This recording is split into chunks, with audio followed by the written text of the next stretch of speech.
બરોબર છે, શિક્ષામાં કઈ અનામત બીજી કોઈ જ્ઞાતિ તો માંગ્યું નહોતું, નોકરીઓમાં અનામત પટેલો, તો તમે તો સૌથી પહેલા પટેલોને જ કહેજો ગુજરાત છોડીને વયું જાવ તો જાઓ. પછી એ જ રીતના પટેલ નેતાઓના તમે સ્ટેટમેન્ટ જોવો, ભરત બોગરા હમણાં છેલ્લે ભૂપેન્દ્રભાઈ પટેલનું કે તમે એજન્ડા લઈને આવ્યા છો. માતાઓ પોતાની વેદના લઈને જાય ને તમે એને એજન્ડા કહો છો. એટલે આખું એક પટેલોમાં એક સામંતશાહી આવી ગઈ છે.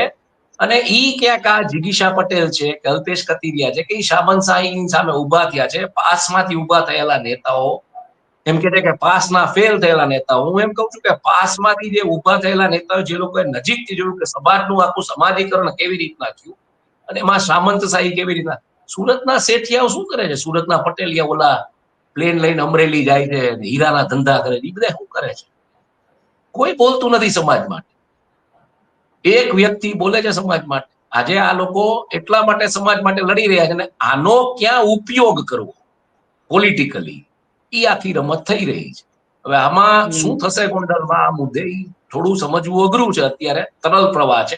પણ હું એવું માનું છું કે પ્રજામત વાળા નેતાઓને ખતમ કરી અને પાર્ટીનો એજન્ડાનો જે નેતા હોય એને બેસાડવો. ને એમાં ભાઈ અલ્પેશ ઢોલરિયા છે એપીએમસી વાળા, એ જબરદસ્ત છે, એ બહુ ડાર્ક હોર્સ છે. કારણ કે એના માટે મને ગોંડલમાં એક ચા વાળા કીધું મને કે અલ્પેશભાઈ ટેમ્પા હલાવતા,